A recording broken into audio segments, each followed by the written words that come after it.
त्या ठिकाणी युती केली आणि भारतीय जनता पक्षाला बाहेर ठेवलं। हा खरं म्हणजे मॅन्डेटचा अपमान होता। जनतेने वोट हे महाविकास आघाडीला दिले नव्हते, ते भाजप सेना युतीला वोट दिले होते।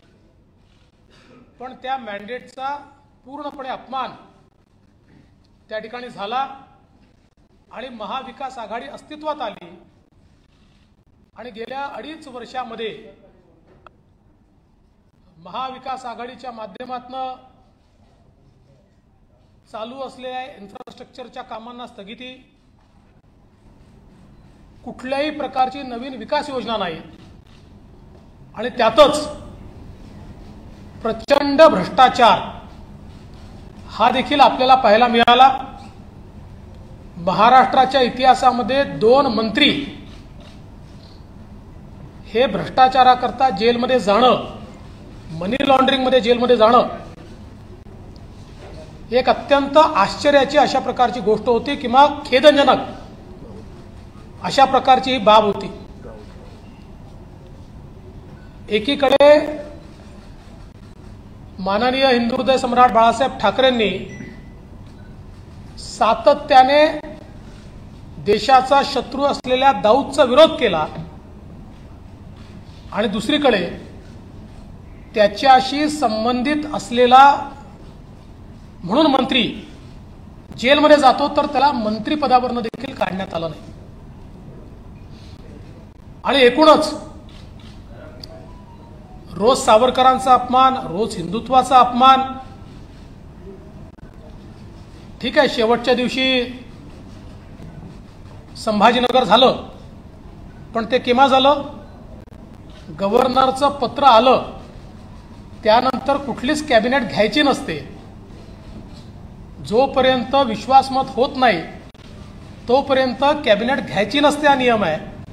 तरीही कॅबिनेट घेऊन मग जाता जाता संभाजीनगर, धाराशिव, दिबा पाटील अशा प्रकारचे निर्णय झाले। ते अर्थात येणाऱ्या सरकारला पुन्हा घ्यावे लागणार आहेत, कारण ते वैध मानले जाणार नाही, पण त्याला आमचं समर्थनच आहे। मात्र अशा या सगळ्या परिस्थितीमध्ये माननीय श्री एकनाथराव शिंदे हे शिवसेनेचे गटनेते आहेत आणि शिवसेनेच्या आमदारांची एक मोठी कुचंबणा झाली की ज्यांच्याशी लढलो आणि उद्या त्यांच्याशीच लढायचं आहे आणि त्यांच्या सोबत जायचं आणि उद्या हिंदुत्वावर मतं मागायचे कसे, उद्या आम्ही कशाच्या भरोश्यावर बोलायचं? रोज अपमान होत असेल तर आम्ही कशाच्या भरोश्यावर लढायचं? आमच्याच मतदारसंघामध्ये आमचे हारलेले विरोधक यांना रोज निधी दिला जात असेल तर कशाच्या भरोश्यावर लढायचं? अशा प्रकारचा विषय लक्षात झाल्यानंतर या सर्वांनी निर्णय घेतला की काँग्रेस राष्ट्रवादी सोबतची युती तोडा। ज्या युतीमध्ये आपण निवडून आलो ती युती ठीक आहे, ती आम्हाला मान्य आहे, पण काँग्रेस राष्ट्रवादी सोबत आम्ही राहायला तयार नाही। मात्र दुर्दैवाने माननीय उद्धवजींनी या आमदारांच्या ऐवजी काँग्रेस राष्ट्रवादीच्या नेत्यांना जास्त प्रिफरन्स दिला आणि शेवटपर्यंत त्यांचीच कास धरून ठेवली। अर्थात तो त्यांचा अंतर्गत प्रश्न आहे, मी त्याच्यावर बोलणार नाही। आणि म्हणून या सगळ्या परिस्थितीमध्ये आज ज्यावेळी हे सरकार गेलं, माननीय उद्धवजींनी या ठिकाणी राजीनामा दिला, त्यानंतर महाराष्ट्राला एक अल्टरनेट गव्हर्नमेंट देण्याची आवश्यकता होती।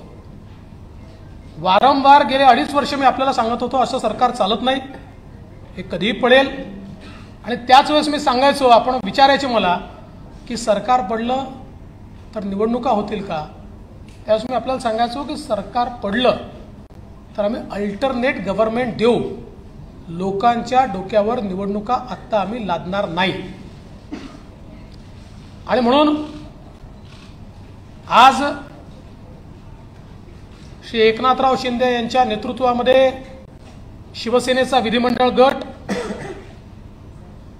भारतीय जनता पक्षाचा विधिमंडळ गट आणि 16 अपक्ष आणि छोटे रजिस्टर्ड पक्षाचे आमदार असा एक मोठा गट हा सोबत आलेला आहे। अजून काही लोक येत आहेत। या सगळ्यांचे पत्र आज आम्ही गव्हर्नरला दिले आहेत। भारतीय जनता पक्षाने हा निर्णय केला की आम्ही सत्तेच्या पाठीमागे नाही आहोत, कुठल्या तरी मुख्यमंत्री पदाकरता आम्ही चालत काम करत नाही आहोत। ही तत्वांची लढाई आहे, ही हिंदुत्वाची लढाई आहे, ही विचारांची लढाई आहे। आणि म्हणून भारतीय जनता पक्षाने हा निर्णय केला की श्री एकनाथ शिंदे साहेब यांना भारतीय जनता पार्टी समर्थन देईल आणि श्री एकनाथ शिंदे हे मुख्यमंत्री होतील।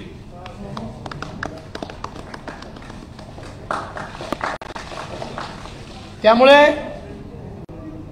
आज 7:30 वाजता श्री एकनाथ शिंदे यांचा एकट्याचाच शपथविधी या ठिकाणी होईल। लवकरच पुढची कारवाई करून मग आम्ही एक्सपान्शन करू।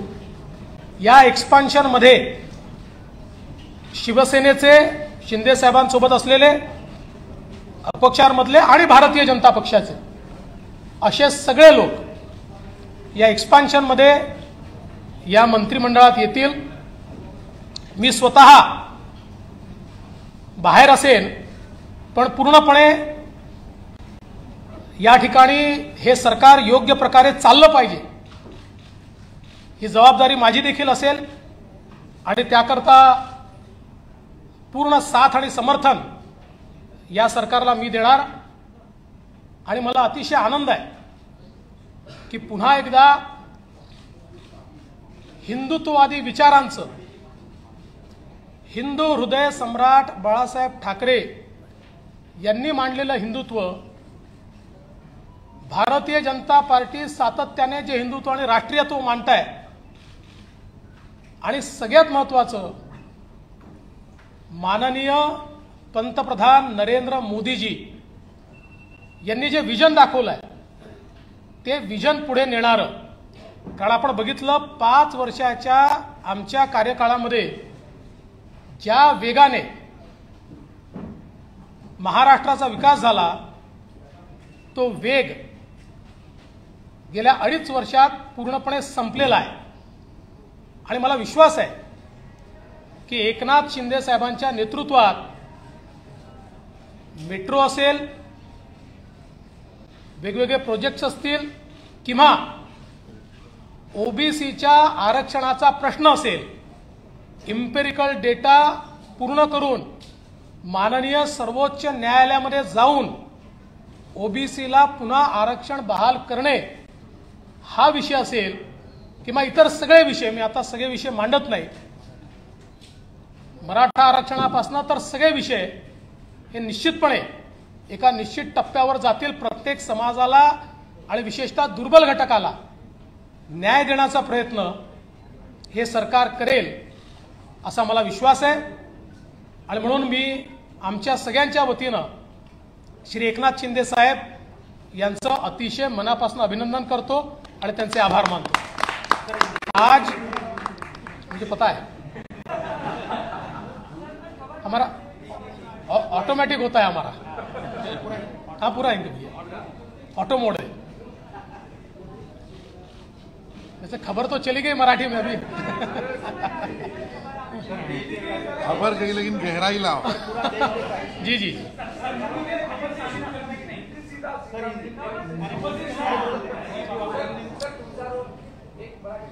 देखिए 2019 में भारतीय जनता पार्टी और शिवसेना साथ में चुनाव लड़ी। माननीय प्रधानमंत्री जी के नेतृत्व में हमें पूर्ण बहुमत मिला। बीजेपी को 106 सीटें, शिवसेना को 56 सीटें और कई अन्य लोग हमारे साथ आए। 170 तक हमारी मेजॉरिटी जा रही थी। माननीय प्रधानमंत्री जी ने चुनाव के दरमियान भारतीय जनता पार्टी के मुख्यमंत्री का नाम भी ऐलान किया था, सबको मंजूर भी था, किंतु चुनाव के बाद शिवसेना के नेताओं ने यह निर्णय किया कि हिंदू हृदय सम्राट शिवसेना प्रमुख बाला साहेब ठाकरे जी ने जिन विचारों का जीवन भर विरोध किया, जीवन भर जिनसे लड़ाई की और जिनके बारे में वो कहते थे कि अगर इनके साथ जाना पड़ा तो मेरी दुकान बंद कर दूंगा, ऐसे लोगों के साथ अलायंस किया। और उसके बाद 2.5 साल हमने एक सरकार देखी जिसमें न कोई तत्व थे, न कोई विचार था, न कोई गति थी, न कोई प्रगति थी। जो सरकार चालू इंफ्रास्ट्रक्चर के प्रोजेक्ट्स को बंद कर रही थी, जो सरकार लगातार भ्रष्टाचार के आरोपों से लिप्त थी, जिस सरकार के 2 मंत्री मनी लॉन्ड्रिंग में जेल में गए, दाऊद के साथ रिश्ते, इसका आरोप मंत्री पर लगा, बावजूद उसके जेल में जाने के बाद भी उनको मंत्रिमंडल से हटाया नहीं गया। तो एक प्रकार से पथभ्रष्ट ऐसी सरकार भारतीय जनता पार्टी ने, जिसको लगातार विरोध किया, ऐसी सरकार शिवसेना के माननीय उद्धव जी के नेतृत्व में कांग्रेस एनसीपी की सरकार चली। और इस सरकार के चलते शिवसेना के विधायकों में बड़ा रोष था। उनको लगता था वापस वोट मांगने जाना है, और आज तक जो बातें कही उसके विरोध में काम हो रहा है। जिनके खिलाफ जिंदगी भर लड़े, उनके साथ बैठे, वोट कैसे मांगेंगे। साथ ही में उनकी कॉन्स्टिट्यूएंसी में उनके खिलाफ जो हारा, उसको पैसा मिलता था, फंड्स मिलते थे, और ये सारी चीजों से एक बड़ा अंद्रेस था। और उसके चलते श्री एकनाथ शिंदे जी के नेतृत्व में शिवसेना के विधायकों ने एक ही मांग की कि कांग्रेस एनसीपी के साथ हम नहीं रह सकते और ये गठबंधन तोड़ा जाए। किंतु उनकी मांग मंजूर नहीं हुई। माननीय उद्धव जी ने हिंदुत्व छोड़ दिया, विचारों को छोड़ दिया, और अपने विधायकों से ज्यादा कांग्रेस और एनसीपी की बात दिल को लगाकर रखी और उन्हें ही महत्व दिया। इसके चलते इन विधायकों ने अपनी आवाज बुलंद की। मैं इसको बगावत नहीं कहूंगा, ये आवाज बुलंद की, और आवाज बुलंद करके इन विधायकों ने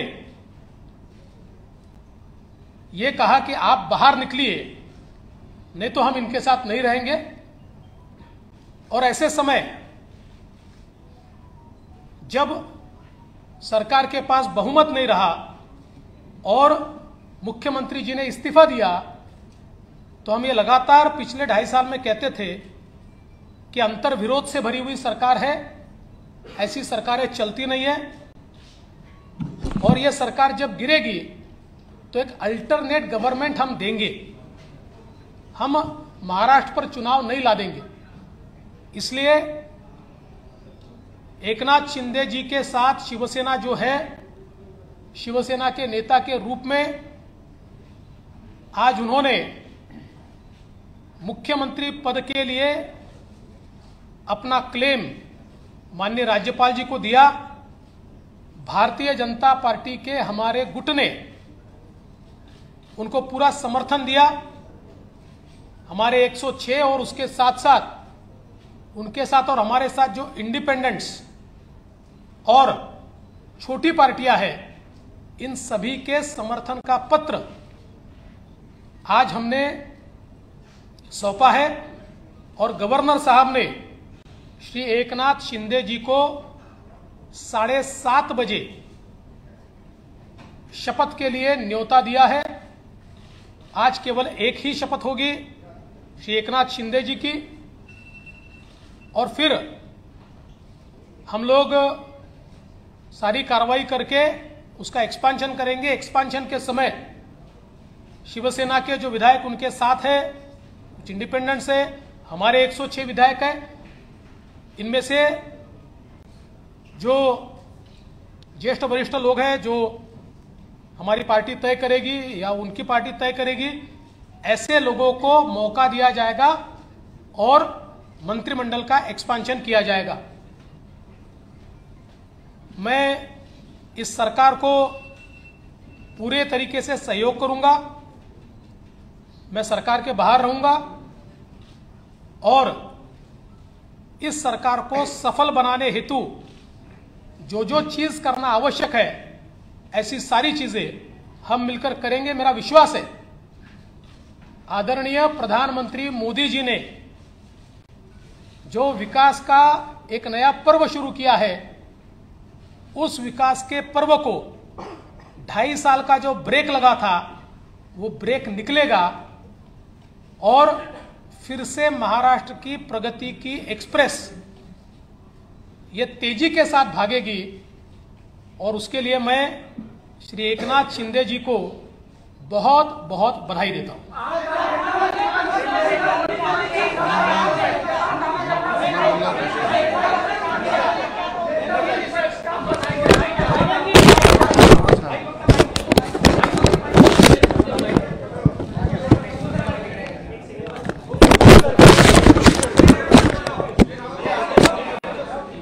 चालू है कभी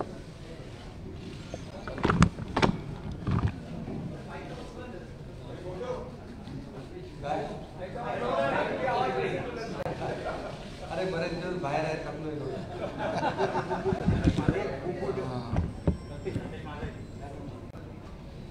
आजच्या पत्रकार परिषदेमध्ये उपस्थित राज्याचे विरोधी पक्षनेते देवेंद्र फडणवीस साहेब आणि सर्व इतर मान्यवर आणि पत्रकार बांधव,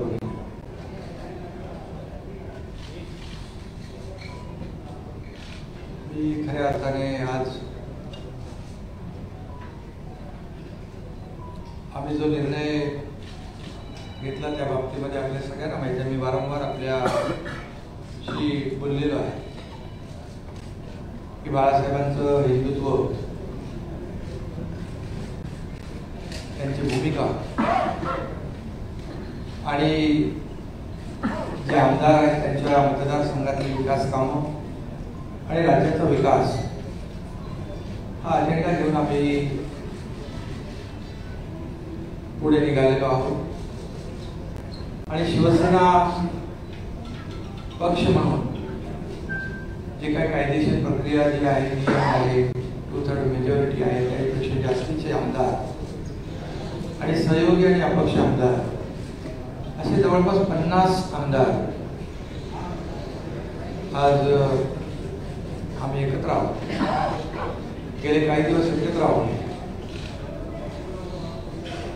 एक वैचारिक भूमिका, एक राज्याचा विकास आणि जे काही 2.5 वर्षापूर्वी घडलं ते आपल्या सगळ्यांना माहित आहे। फडणवीस साहेबांनी त्या बाबतीमध्ये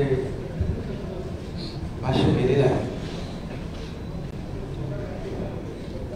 गेल्या काही काळामध्ये आम्ही मुख्यमंत्री महोदयांना, आमदारांनी देखील आपल्या मतदारसंघातल्या समस्या असतील, विकास प्रकल्प असतील, अडचणी असतील, या बाबतीमध्ये वारंवार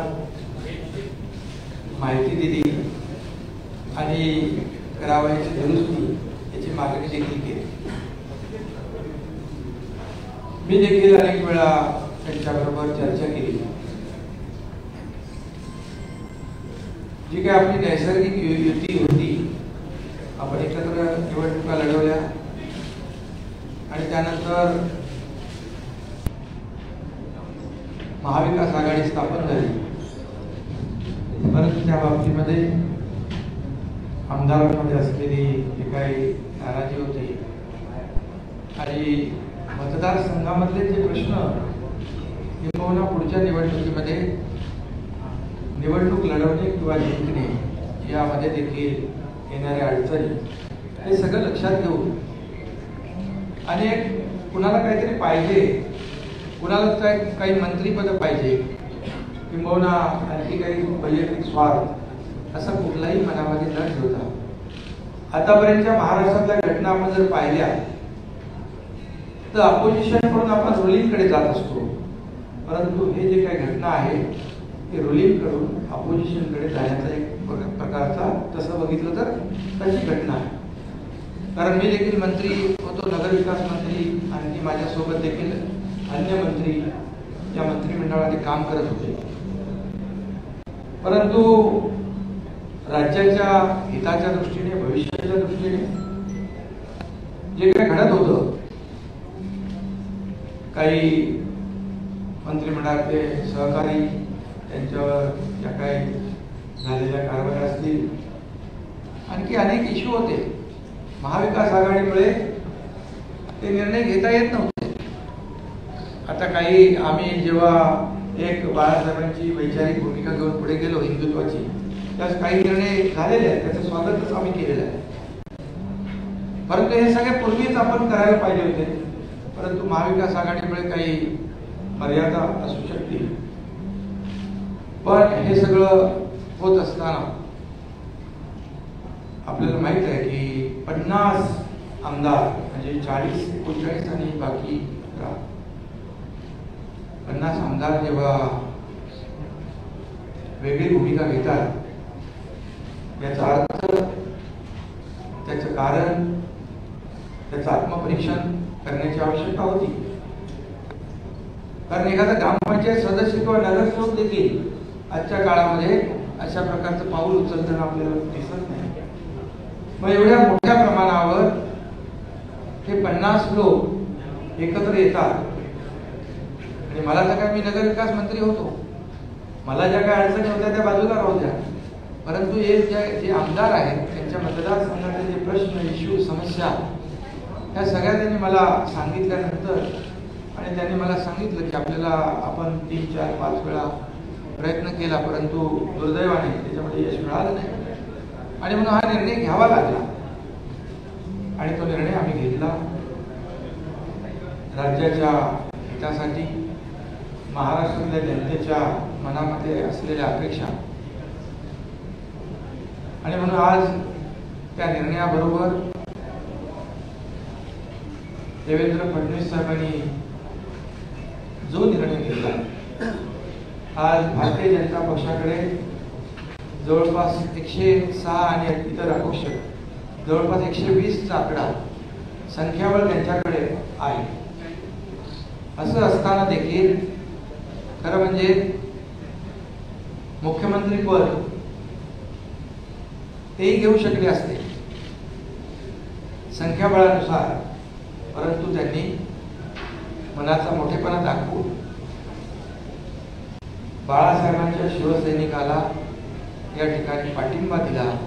त्याबद्दल त्यांना मनापासून मी, त्यांनी जे मोठं मन दाखवलं त्याबद्दल मी आदरणीय पंतप्रधान महोदय मोदी साहेब असतील, त्याचबरोबर गृहमंत्री अमितजी शहा साहेब आहेत, देवेंद्रजी आहेत, आणि त्यांचे सर्व सहकारी इकडे बसलेले आहेत, त्यांचं मनापासून मी खऱ्या अर्थाने आभार मानतो, त्यांना मनापासून धन्यवाद देतो. ही एक ऐतिहासिक घटना आहे. हे कुणाला तर काहीतरी पद पाहिजे, मंत्रीपद पाहिजे, मुख्यमंत्री पद पाहिजे असं काही नाही. मी देखील कुठलीच अपेक्षा केली नव्हती, परंतु जे काय घडलेलं आहे हे वास्तव आपल्या समोर आहे. जी काय अपेक्षा या राज्यातल्या जनतेची आहे, ती अपेक्षा पूर्ण करण्यासाठी दिवस रात्र आम्ही सगळेजण मिळून एक करू आणि राज्याला विकासाकडे नेण्याचं काम नक्की केलं जाईल. देवेंद्रजी आमच्या पाठीशी आहेत, पण ते म्हणजे एवढा मोठ्या मनाचा माणूस आपण पाहू शकत नाही, मिळणार नाही. ते मंत्रिमंडळात नसले तरी सुद्धा ते त्यांनी सांगितलंय या राज्याच्या विकासासाठी ते आमच्या सगळ्यांच्या सोबत आहेत. हा त्यांचा मनाचा मोठेपणा आहे. आणि आजकालच्या राजकारणामध्ये काय मिळेल हे आपण प्रत्येकजण पाहत असतो, परंतु मिळत असताना, घेऊ शकत असताना ते दुसऱ्याला देण्याची जी काही या ठिकाणी उदारता दाखवली आहे, अशी उदाहरणं फार आजकालच्या त्याच्यामध्ये दुर्मिळ आहे. एवढंच मी या प्रसंगी सांगतो. बाकी मी पुन्हा एकदा मनापासून सगळ्यांना धन्यवाद देतो. माझ्याबरोबर जे 39 शिवसेनेचे आणि 11 असे 50 जे आमदार आहेत ते देखील त्याच्यामध्ये काही मंत्री आहेत आणि आपापल्या मतदार क्षेत्रामध्ये ते देखील ताकदवान आमदार आहेत.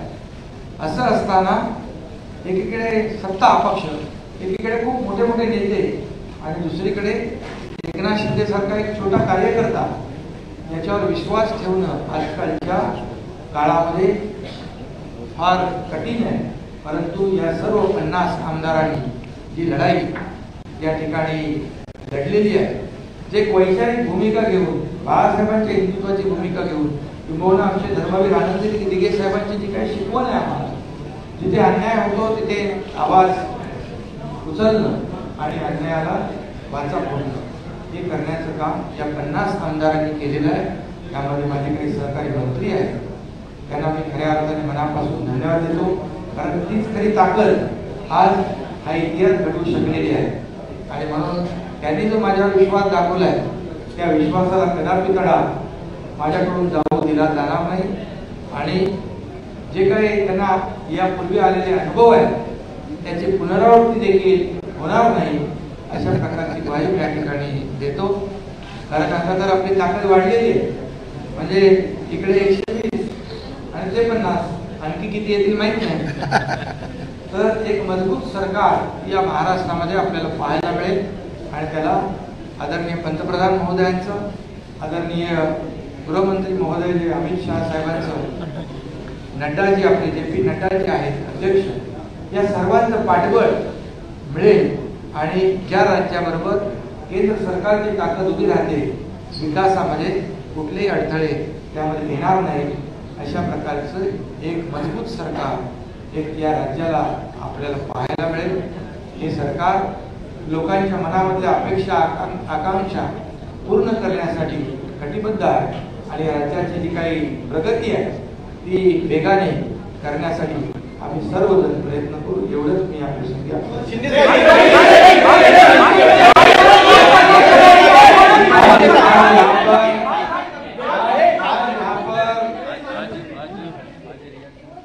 आज यहाँ पर मैं सभी लोगों का तहे दिल से स्वागत करता हूँ.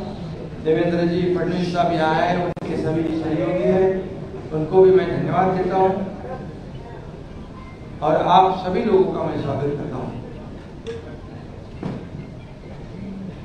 शिवसेना के 40 विधायक और इंडिपेंडेंट जो है, ऐसे कुल मिलाकर 50 विधायक जो है वो आज हम लोग सब एक साथ हैं.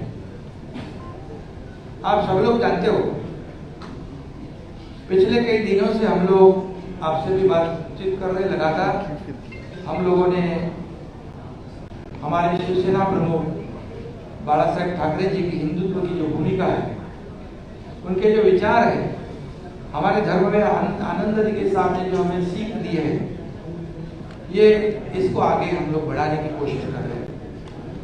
हमें कोई स्वार्थ नहीं है, हमें कुछ पद की लालसा नहीं. मैंने तो पहले ही जाहिर किया था मैं ऐसा जो कर रहा हूँ ये मुझे किसी चीज की आवश्यकता भी नहीं है. लेकिन जब लोग अभी तक की कई घटनाएं आप लोगों ने देखी है कि अपोजिशन में से रूलिंग की तरफ लोग जाते हैं, लेकिन हम लोग रूलिंग में थे, रूलिंग पार्टी में थे, सत्ता पक्ष में थे. मैं भी नगर विकास मंत्री, मेरे साथ कई मंत्री और कई विधायक जो 50 की संख्या में है. ये सब 50 लोगों ने एक वैचारिक भूमिका लेकर इस राज्य के हित की बात, इस राज्य के विकास की बात और जो उनके चुनाव क्षेत्र में दिन प्रतिदिन जो समस्याएं खड़ी हो रही है, कल चुनाव में जितना मुश्किल हो जाएगा, ये ध्यान में रखते हुए जो महाविकास आघाड़ी सरकार में जो अन्य पक्ष है, मैं किसी के ऊपर आज टिप्पणी नहीं करूँगा, लेकिन अन्य पक्षों के माध्यम से उनके चुनाव क्षेत्र में जो कठिनाई पैदा हो रही है, उनको जो प्रॉब्लम खड़ी हो रहे और भविष्य में उनका जो मतदाता है जिन्होंने उनको चुन के दिया है, उनके लिए वो कुछ कर नहीं पाए, तो चुनाव कैसे लड़े, उनको कैसे पेश करे, ऐसी दुविधा में वो सब पड़े थे। और उन्होंने मुझे कहा कि हम लोग ने बार बार कोशिश की कि इसके साथ इसमें करेक्शन हो जाए। जो हम लोग पहले अलायंस में चुनाव लड़े थे, शिवसेना और भारतीय जनता पार्टी, ये नेचुरल अलायंस है, तो नेचुरल अलायंस के खिलाफ होकर हम लोग ने महाविकास आघाड़ी में है। अब कुछ करेक्शन हो जाए तो ठीक हो जाएगा और दोनों विचारधारा वाली पार्टी जो है इस राज्य का विकास करेगी। लेकिन हम लोगों ने कोशिश की, मैंने भी कोशिश की, लेकिन हमें सफलता नहीं मिली, दुर्भाग्य से। और इसलिए ये जो कदम उठाया है, ये किसी को मंत्री या किसी, क्योंकि मंत्री हम लोग थे, किसी को कुछ पाने के लिए ऐसा नहीं हुआ। ये निर्णय जो हुआ है एक आइडियोलॉजी की बात है, ये बाला साहब ठाकरे जी की हिंदुत्व की बात है और इस राज्य के विकास की बात है। इसे हम एजेंडा आगे लेके जा रहे थे और आज मैं धन्यवाद दूंगा। देवेंद्र जी ने अभी यहाँ पर कहा कि हम लोग बाला साहब ठाकरे जी के शिव सैनिक को समर्थन दे रहे हैं। ये उनके दिल का बहुत बड़प्पन है। ऐसा कभी कोई करता नहीं जिसके पास 120 विधायक है, जिसके पास 120 विधायक होने के बावजूद ऐसा कोई ग्राम पंचायत और नगर सेवक का पद भी नहीं छोड़ता है। ये तो मुख्यमंत्री पद है और ये आज उन्होंने शिवसेना प्रमुख बाला साहब ठाकरे जी के सैनिक को एक सपोर्ट किया है। इसलिए मैं आदरणीय पंतप्रधान नरेंद्र जी मोदी साहब को धन्यवाद देता हूं, उनका आभार मानता हूं। वैसे ही मैं गृह मंत्री अमित जी शाह साहब को भी धन्यवाद देता हूं, उनका आभार व्यक्त करता हूं। जेपी नड्डा के अध्यक्ष, उनका भी धन्यवाद। और खास करके मैं देवेंद्र जी को धन्यवाद देना चाहता हूं, क्योंकि वो खुद भी इस पद को प्राप्त कर सकते थे, लेकिन उन्होंने कहा है मैं भले मंत्रिमंडल में नहीं, लेकिन मैं इस राज्य के विकास के लिए सरकार के साथ हूँ। ऐसा जो इस राज्य में नहीं बल्कि देश में ऐसी मिसाल एक मिसाल होगी और आज के जमाने में ऐसा करना मुझे नहीं लगता ऐसा कोई कर सकता है। और इसलिए मैं उनको धन्यवाद देता हूँ, उनके सभी सहयोगी जो है उनको भी धन्यवाद देता हूँ। इतना ही मैं कहूँगा, जो विश्वास भारतीय जनता पार्टी ने हमारे जो 50 विधायक हैं उनके ऊपर जताया है, आदरणीय पंतप्रधान महोदय जी ने, आदरणीय केंद्रीय गृह मंत्री महोदय जी ने, भारतीय जनता पार्टी के अध्यक्ष उन्होंने जो विश्वास जताया है उसको निश्चित रूप से हम लोग सार्थ करने की कोशिश करेंगे। और जो 40 और 10-50 विधायक जो है उनके बलबूते पर ये हम लोग यहाँ तक लड़ाई लड़ी है, एक वैचारिक लड़ाई है। और उनको भी मैं धन्यवाद दूंगा कि एक तरफ पूरी सत्ता है, एक तरफ पूरी सरकार है, एक तरफ बड़े बड़े नेता है। मैं तो उनके सामने एक छोटा कार्यकर्ता के रूप में मैं अपने आप को समझता हूँ, लेकिन 50 लोगों ने मुझ पर जो विश्वास और जो भरोसा जताया है उसे कभी भी मैं बिल्कुल तोड़ूंगा नहीं, उस पर खरोच भी नहीं मैं आने दूंगा। और उनको पहले जो अनुभव आया है पिछले 2.5 साल में, उसकी पुनरावृत्ति नहीं होगी, इसकी भी मैं पूरी तरह खबरदारी लूंगा। इतना ही मैं कहूँगा। और राज्य को आगे बढ़ाने के लिए जो भी करना है विकास के लिए हम सब, आप लेकिन हमारे साथ रहिए। एक मिनिट पहिले सगळ्यात पहिल्यांदा आपल्या माध्यमातून मी आमच्या तमाम कार्यकर्त्यांना विनंती करणार आहे, पाऊस खूप आहे, मांडव टाकलेला नाही आहे, कोणाला निमंत्रण जाऊ शकत नाही आहे, त्यामुळे छोटा शपथविधी सोहळा होत असल्यामुळे सगळ्या कार्यकर्त्यांची मी माफी देखील मागतो. भाजपचे असतील, एकनाथजींसोबत असलेले शिवसेनेचे असतील, की कोणालाही प्रवेश या ठिकाणी मिळणार नाही. त्यामुळे कोणी इथे येण्याचा प्रयत्न करू नये असंही मी आपल्या माध्यमातून त्या सगळ्यांना विनंती करतो.